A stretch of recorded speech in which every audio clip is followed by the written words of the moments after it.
Hello everyone. तो आज के इस वीडियो में हम स्टार्ट करेंगे क्लास 10th केमिस्ट्री के कार्बन एनेंस कंपाउंड का one of the most important topic that is the functional group.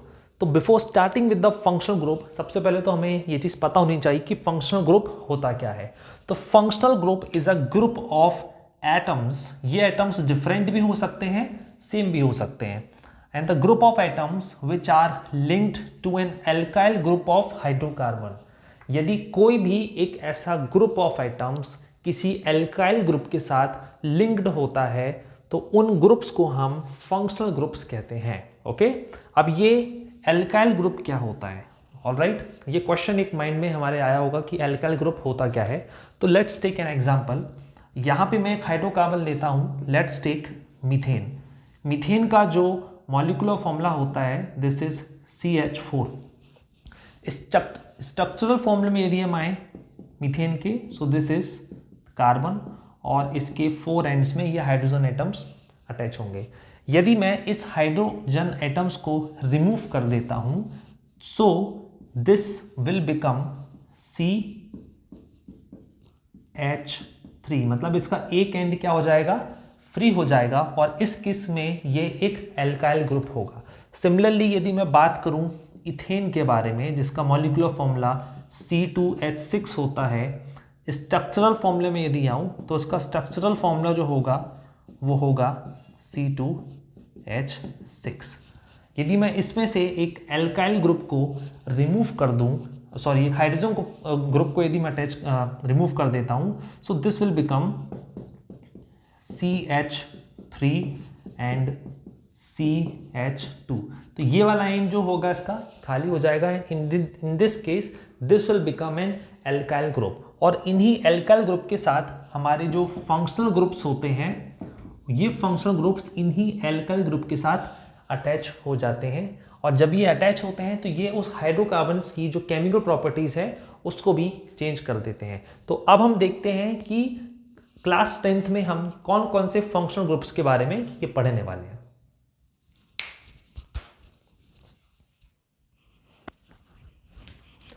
अब मैंने यहाँ पे कुछ फंक्शनल ग्रुप्स लिए हैं। सो यदि हम स्टार्ट करें फर्स्ट फंक्शनल ग्रुप जिसका नाम है एल्डिहाइड ग्रुप, और एल्डिहाइड ग्रुप में एक कार्बन होता है, एक हाइड्रोजन होता है और एक ऑक्सीजन होता है। बेसिकली हम उसको CHO ग्रुप भी बोल सकते हैं। ये आपको क्वेश्चन में इस फॉर्म में भी देखने को मिल सकता है। So this aldehyde group is always attached to the end of the carbon chain, यानी कि जो एक कार्बन चेन होती है तो ये ग्रुप हमेशा उस कार्बन चेन के या तो स्टार्टिंग में आपको देखने को मिलेगा या तो एंड में देखने को मिलेगा। This group is not attached in the mid of the carbon chain.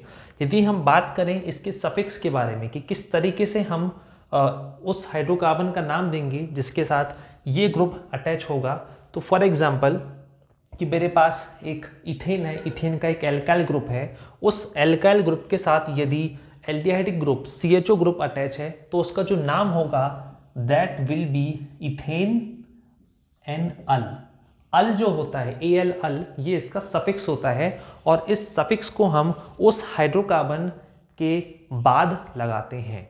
मतलब जिस हाइड्रोकार्बन के साथ ये अटैच है तो उस हाइड्रोकार्बन का हम लगाएंगे प्रीफिक्स, देन सफिक्स में हम अल यूज करेंगे इन केस ऑफ एल्डिहाइड।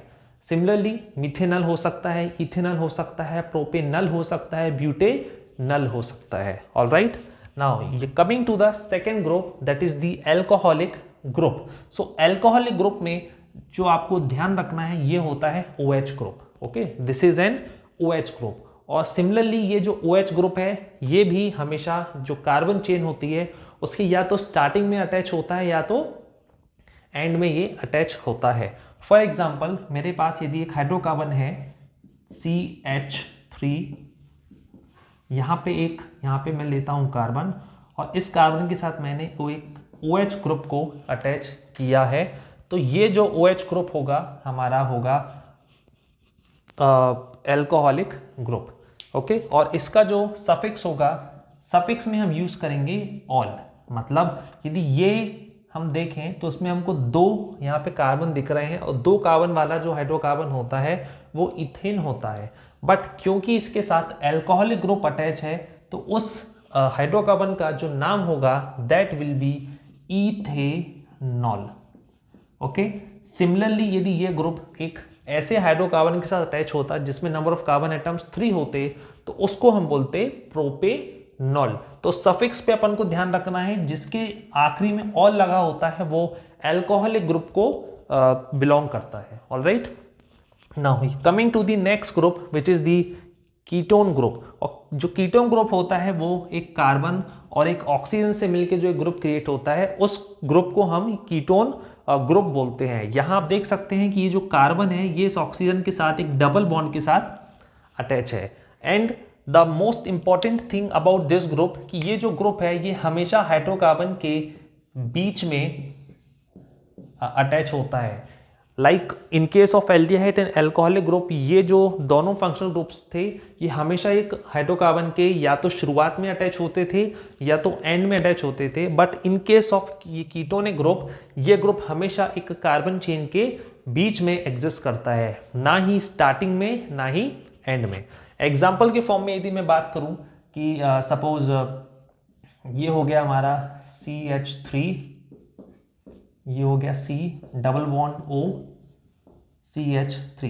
तो यहाँ पे हम देख सकते हैं कि ये जो ग्रुप है ये ग्रुप हमारा है कीटोन ग्रुप और इसको मैंने इस चेन के बीच में अटैच किया है। ऑलराइट, यदि बात करूं कि इसका नोमेनक्लेचर क्या होगा, इस हाइड्रोकार्बन का नाम क्या होगा, सो नंबर ऑफ जो कार्बन एटम्स हैं इसमें कितने हैं, 3 हैं। और जिस हाइड्रोकार्बन में नंबर ऑफ कार्बन एटम्स 3 होते हैं उसको हम बोलते हैं प्रोपेन। बट क्योंकि इसके साथ कीटोन ग्रुप अटैच है तो उसका जो सफिक्स होगा, सफिक्स में आखिरी में हम यूज करेंगे ओन। ओके, ओन, तो उसका नाम क्या हो जाएगा, प्रोपेनोन हो जाएगा। Okay, the name of this particular compound will be propanone. Now coming to the next functional group which is the carboxylic acid group. तो यहां पे जो कार्बोक्सिलिक एसिड ग्रुप है यहां पे एक कार्बन, 2 ऑक्सीजन और एक हाइड्रोजन से मिलकर जो एक ग्रुप क्रिएट होता है उसको हम कार्बोक्सिलिक एसिड ग्रुप कहते हैं। बेसिकली ये सारे एसिडिक ग्रुप को बिलोंग करते हैं। आपको ये क्वेश्चन में इस फॉर्म में भी देखने को मिल सकता है या तो इस फॉर्म में भी ये देखने को मिल सकता है। अच्छा, अब यदि मैं बात करूं कि ये ग्रुप की किस तरीके से अटैच होता है, so let's take an example कि यहाँ पे मेरे पास है CH3 COOH। नंबर ऑफ जो कार्बन एटम्स हैं यहाँ पे आप देख रहे होंगे, नंबर ऑफ कार्बन एटम्स यहाँ पे 2 हैं और यहाँ पे COOH ग्रुप सीधे सीधे अटैच है। तो आपको समझ जाना है कि ये जो ग्रुप है ये हमारा कार्बोक्सिलिक एसिड ग्रुप है।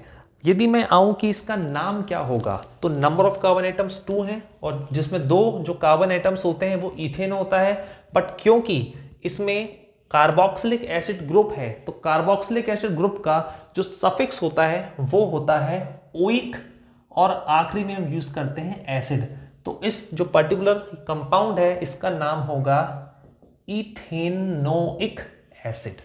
यदि सेम फंक्शनल ग्रुप एक ऐसे हाइड्रोकार्बन के साथ अटैच होता जिसमें नंबर ऑफ कार्बन एटम्स 3 होते तो उसका नाम होता propanoic acid. Alright, now next and the last group is the halogens. Halogens क्या होते हैं, तो हैलोजेंस आर सिंपली या तो एक सिंगल यहां पे आपको देखने को मिल सकता है आयोडीन, सिंगल ग्रुप में देखने को मिल सकता है ब्रोमीन, वैसे ही देखने को आपको मिल सकता है क्लोरीन। तो इनका सफिक्स बहुत ही सिंपल है कि जिस भी एल्काइल ग्रुप के साथ आयोडीन लगा हो तो उसको हम बोलेंगे आयोडो। यदि Br लगा हो, ब्रोमीन लगा हो तो ब्रोमो, Cl लगा हो तो क्लोरो। एग्जाम्पल यदि मैं यहां पे लेता हूं CH3I तो इसका जो नाम होगा दैट विल बी मिथाइल आइडो, या तो हम बोल सकते हैं आइडोमिथाइल। ऑलराइट, सो आई होप कि इस वीडियो से आपको फंक्शनल ग्रुप से लेके माइंड में जो भी डाउट्स होंगे वो सारे डाउट्स आपके मन से आज आई होप कि वो क्लियर हो चुके होंगे। सो इसी वीडियो के लिए और ऐसे अपडेट्स पाने के लिए आज ही हमारे चैनल को सब्सक्राइब करिए। Thank you.